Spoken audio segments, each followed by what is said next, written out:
Well, it's a very good morning from him, and of course it's a very good morning from me. Welcome to my mortgage live stream. Welcome to the 11th of August. It's kind of like mid-August now, mid-school holidays. Really quiet out there at the moment because everyone's on holiday, aren't they? But things are looking good for the autumn. Things are building nicely, interest rate cut, etc. Things are not looking too shabby for our sector, which is good news for everybody. I hear a lot of brokers employing new people or bringing in new people, expanding. So all is great, really. Got a couple of topics for you in advance of our new CMAT1 FSRE being launched in September and all the other new material for the new exams. For those of you who've done the old exams, you might want to be thinking seriously about CPD and all those good things. So we'll see how that pans out, shall we? Yeah, got the short sleeves on today because it's hot out there. Apparently we're on for our fourth heat wave this week, and I'm off to London on Wednesday. Who'd want to be in London in the middle of August with all the tourists and the 32-degree heat? But there you go. Such is life of the trainer that I am. Anyway, let's get on to my first topic with you, which is all about global economic cooperation. And then I'm going to take a look at taxation and why we have tax. Why do mortgage advisors need to know about taxation? And these are two new sessions for our CMAT1 FSRE bootcamp, which we were putting out on the market in September. So allow me to share with you the first topic then, which, as I said to you, is global economic cooperation. Global economic cooperation. Now, we do need to have an understanding of what goes on in the world, of course, and we've got economic cooperation, we've got trade agreements, and we've got international regulators. And this is the sort of people I want to talk to you about now for a few minutes, if I might. Let's just pop in so I can say hi. There you go, I'm in the corner. Now, obviously, when it comes to running the world, you've got things like the United Nations, which, of course, dominates the political scene around the world and organises everything. And there's many other organisations like that. But I want to focus on economic cooperation to start with. Then we're going to look at international regulators and trade agreements around the world. Just a little snapshot for you of the type of organisations involved. Now, when it comes to global economic cooperation, the big one, of course, are the G7s and G20s. These are basically the 7 top governments, as you can see there from the flags. The G7 goes up and down by a few, according to who's in favour. I mean, Russia, I think, was in there once at one point. But there, of course, you've got Canada and Japan and the US, of course, Germany, the UK. And they meet up every now and then. The one I loved, of course, was when Boris met them all in Cornwall. This was back in 2001, I think it was, 2000, during lockdown anyway, hence the distances, as you can see. They all look very formal, don't they? But you also got the G20, the G20 summit, and the last one there, just move across here, you can see that, was held in Rio. And you can see all the dudes from around the world. These are all the PMs, presidents, and the financial people. It's all about, this is economic cooperation amongst the 20 best countries. What's best? The 20 top countries around the UK. When it comes to talking about economic cooperation, we do need to understand the word third world, first world, second world, which is just an interesting thing, really, isn't it? This is a map of the first world, second world, and third world. Now, it's all a little bit politically contentious, this, but down there, the green is the third world. And these are countries which are expanding, coming out of poverty for many of their population. They've got India in there, which is actually one of the top performing economies in the world now as well. And also we've got Vietnam as well, so it's a little bit out of date as well. Second world, arguably China. I would say they're probably first world now. The second world are those almost there, and the first world are the ones that are there. You know, Western Europe, North America, as you can see there, in Australia, South Africa. Okay, a little bit politically contentious, but when we talk about third world problems, first world problems, you kind of get where we're going with that. But I won't get into the politics of it as well.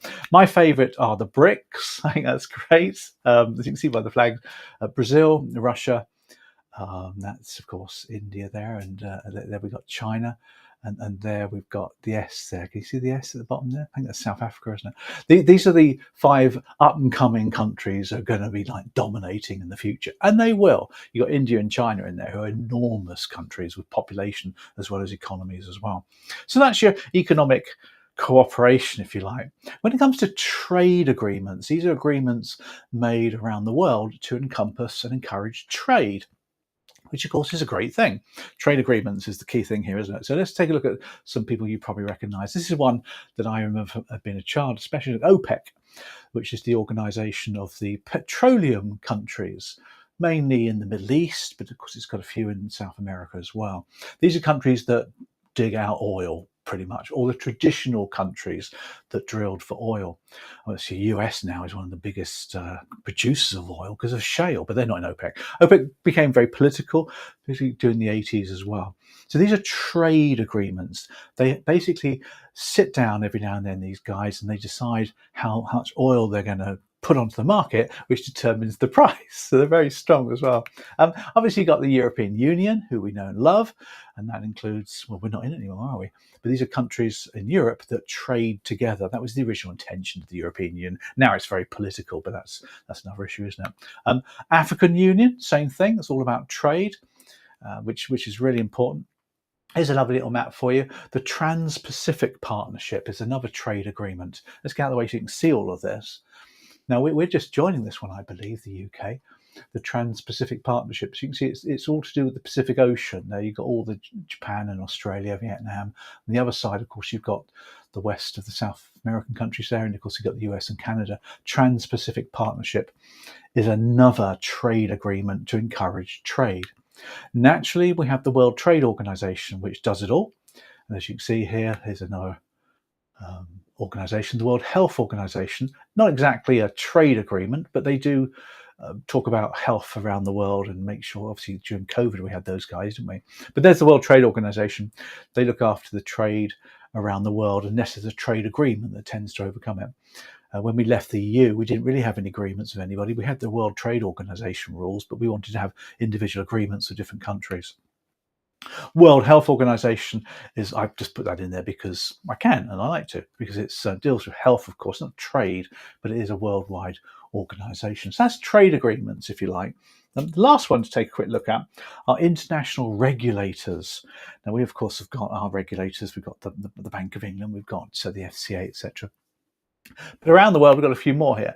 Here's the FSB, the Financial Stability Board, who organise the world to make sure that everything's stable and economies are working really well, the Financial Stability Board. And they meet up to ensure that happens as well. I've also got this one here, IACE, International Association of Insurance Supervisors, who look after insurance regulators around the world to make sure that the market is well insured, and 97% of the insurance markets around the world are covered by this. They make sure they're all talking off the same, or singing off the same hymn sheet, as they say. This one you would have come across, the Financial Action Task Force. This is the old money laundering guys, the FBI kind of thing of money laundering. Again, worldwide, they look after eliminating financial action tasks or money laundering, which of course is really important. The OECD, the Organisation of Economic Cooperation and Development, looks after prosperity around the world and tries obviously to improve prosperity around the world and stop starvation and poverty and all those horrible things as well.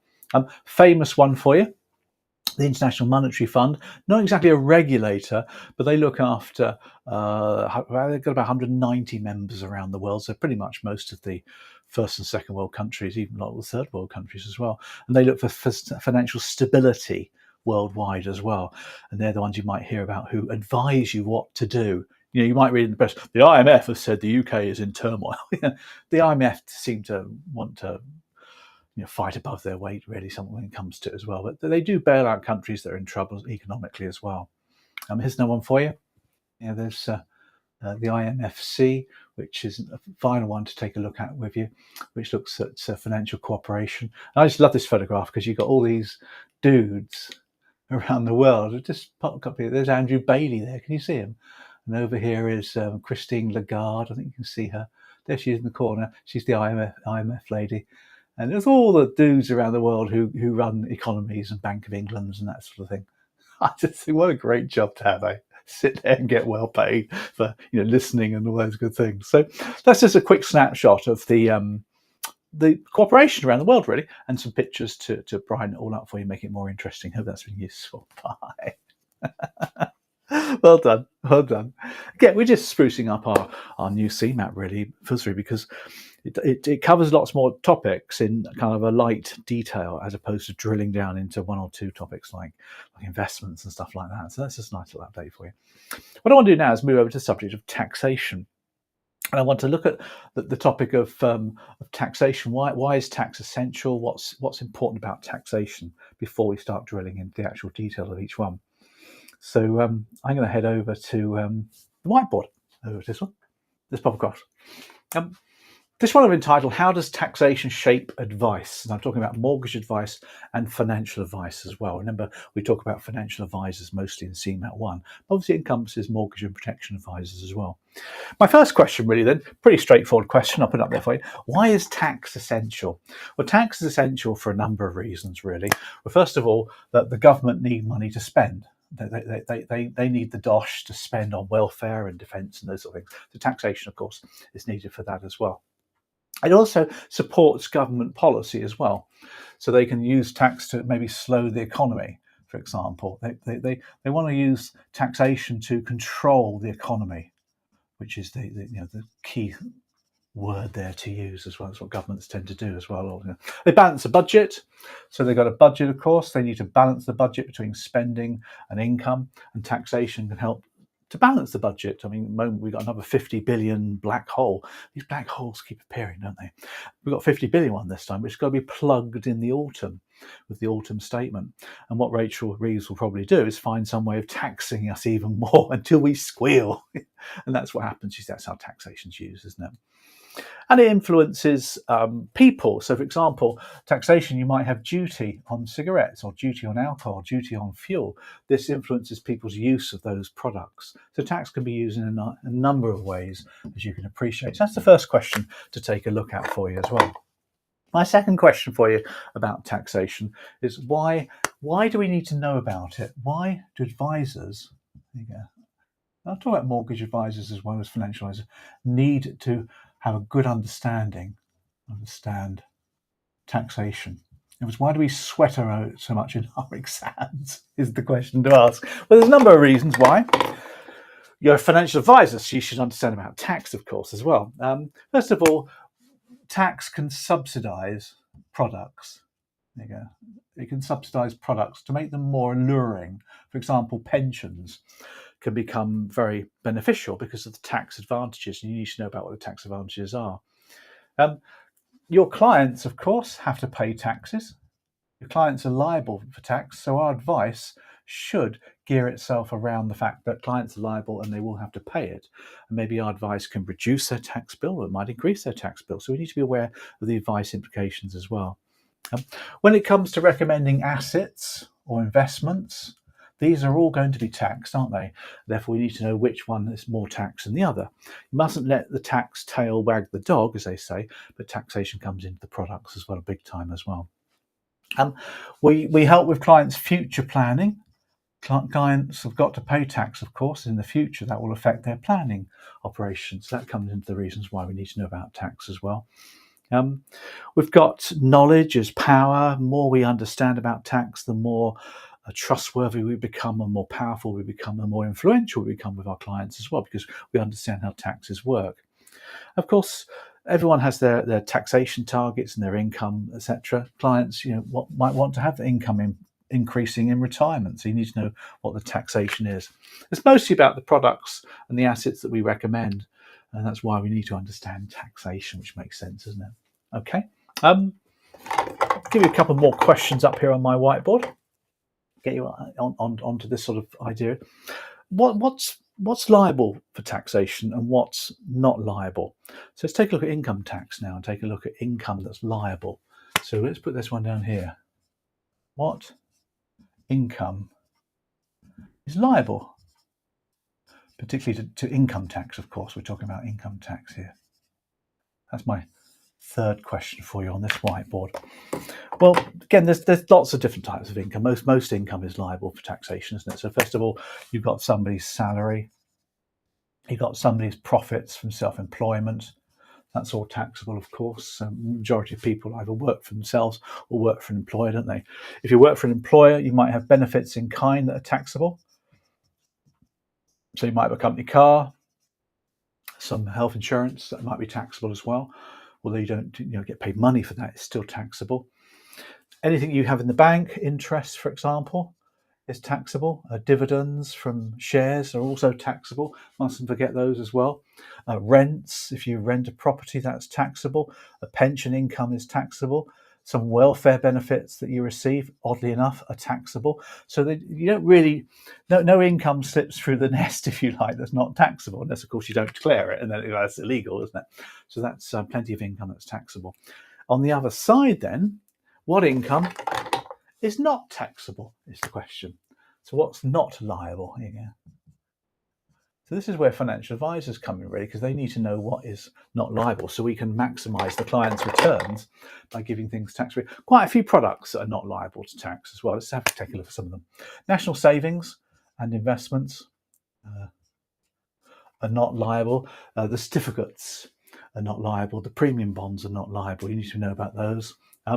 Gambling is not liable. I don't know about that. There's a lot of politics involved in that one as well. Let's talk about taxing the gambling industry more, because they're making an awful lot of profit now. It's all online using your phones, isn't it? That might hit during the autumn as well. You've got your ISAs, GISAs, LISAs. All those individual savings accounts are not liable to tax as well. Some state benefits, not many, but some state benefits are tax-free. Some insurance products are tax-free. Life insurance is tax-free if it's a lump sum. Income protection insurance is tax-free. So some insurance products are tax-free as well. Don't forget, if you're made redundant, the first £30,000 of redundancy is also tax-free. So there's quite a few tax-free elements in your income. But on saying that, you've got EISs and VCTs and complex investment products which have tax advantages. Many not completely tax-free, some of them free of high rate tax, that sort of thing. Different types of policies work in different ways, which of course is why a financial advisor needs to understand them, because she's going to be giving advice around these things and it'll affect the client's income. Okay, 2 more questions for you. I'm going to go to my other whiteboard for this one, so let's pop across over here, shall we? I want to take a look at who's liable to income tax is my next question then. So first of all, who's liable? Let's put a little question up here over here, shall we? Who's liable? Who is liable to income tax? Now, when it comes to income tax, everybody's pretty much liable, aren't they, when it comes to it? Because if you think about it, if you're not liable to tax, the government's not going to bring any money in, is it? So first of all, let's give you the rules here. You have to be, let's get a different kind of pen. You have to be a UK resident. And that's the important rule now. Domicile, non-doms is gone. I'll come to that in a second. You have to be a UK resident. Now, to be a UK resident, and most of us are, but just to test it, you have to be in the country for more than 183 days in the tax year. There's a few other smaller rules, but that's generally speaking more than half the tax year, as you can see. You become a UK resident and therefore become liable to all the taxes that the UK can throw at you as well. There is a statutory residence test, which asks a number of questions about you, particularly for people who come into the country who want to live here. There's a statutory residence which can make you a resident in the UK as well, you need to be aware about. Once you are liable, we include your worldwide, let's put that in there for you, income and capital gains. So if you're UK residents, we're going to get you for everything, even if stuff's sent abroad. And that's what rich people obviously do, isn't it? But what we do have, though, is what we call double taxation agreements. Now, double tax agreements, let's just put that in there for you, have been signed by the UK with the vast majority of countries abroad. And what we're trying to do here is not get you taxed twice, because if somebody has assets, for example, or maybe is temporarily living somewhere else in the world, they may be slapped with tax in that country. But if they're still a UK resident, for our purposes, we'll tax them on the same assets and income as well. And that's wrong, to be double taxed on the same thing. So it tends to come to an agreement where we get a bit of the tax and they get a bit of the tax. Which makes sense, doesn't it? Broadly speaking, if the income is earned, in other words, you're toiling and working, then the country in which you're earning it gets the tax. If it's unearned, so like investments, for example, then that gets taxed by the UK, even if the person's abroad. But they're all very different, very, very different as well. So you need to be aware of that. Now, you've probably heard the phrase non-DOMs, haven't you? So let's talk about non-DOMs briefly. Again, we're not into the tax exam here. There is a complete exam in the level 4 in taxation, which looks at this in depth. So. But what is a non-DOM? Well, first of all, a domicile is somebody that is born in the UK or has lived here for 15 out of the last 20 years. So let's just put that up for you. So domicile is the phrase we use. You're either born here or you've lived here for 15 out of the last 20 years, which is the vast majority of people think about, isn't it? Now, if you're a domicile, it used to have a real big implication on your worldwide assets. That was the whole point behind it. So some people felt that to escape tax on their worldwide assets, they would become a non-domicile. And what we used to call non-DOMs were only taxed on their worldwide assets, if they remitted it back to the UK. It was what we call the remittance basis.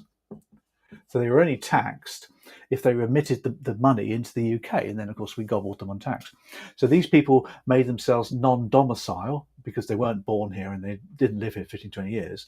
There's quite a lot of non-DOMs, and they're mega rich, generally speaking, and they keep most of their assets abroad, which weren't taxed until they brought them back into the country. But that all changed, as you probably know. That was all changed, if you didn't understand why. That was abolished last year, in fact, with effect from this year, 2025. That's now gone. And what we have now is basically anybody who's a UK resident, residency is the key now, is you're taxed on your worldwide income and gains. So there's no more non-DOM capability of avoiding tax. So if you're a UK resident, which most of these people tend to be, because they weren't born here or they haven't been here for 15 years, but they do live here as UK residents, then we're going to slap them for tax on everything worldwide. There's no way they can keep it away. There's lots of mini rules and transitional arrangements going on, but essentially that's what's happened. And you probably read about a lot of these non-DOMs now are leaving the country. They don't want to be residents anymore in the UK, so they're leaving the UK. They're going to become non-UK residents and won't be liable for tax at all.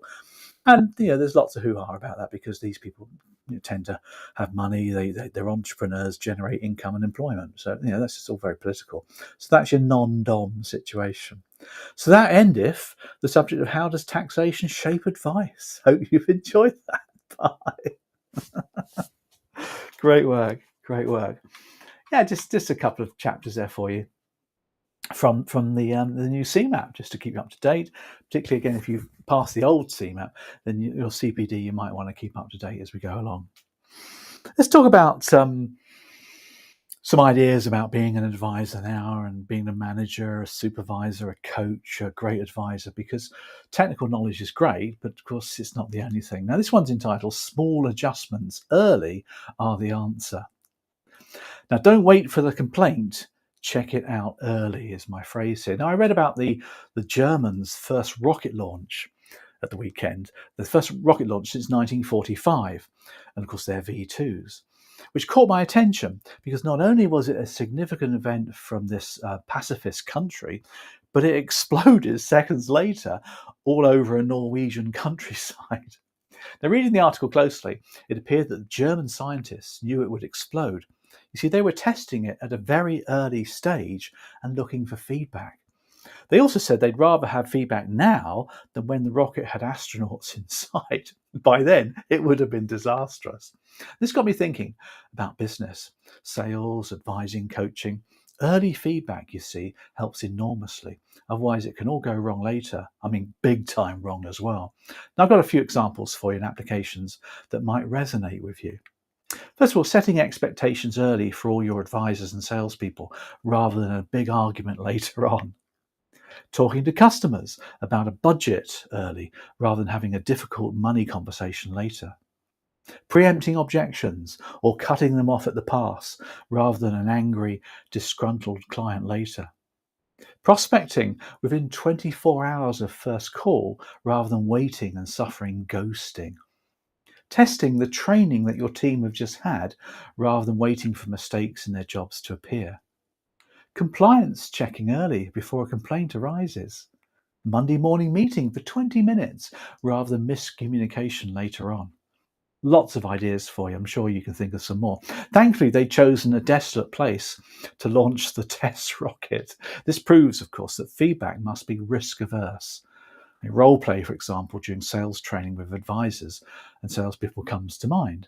But of course, role play is hated, but it's a safe haven for feedback to be used and applied immediately without any danger. Hope you enjoyed that one. There you go, just a little idea for you to help you in business as well. We'll be back next week, as always. So I'm going to wish you a fantastic week, as always. Just put the QR code on there so you can get yourself logged in if you wish to as well.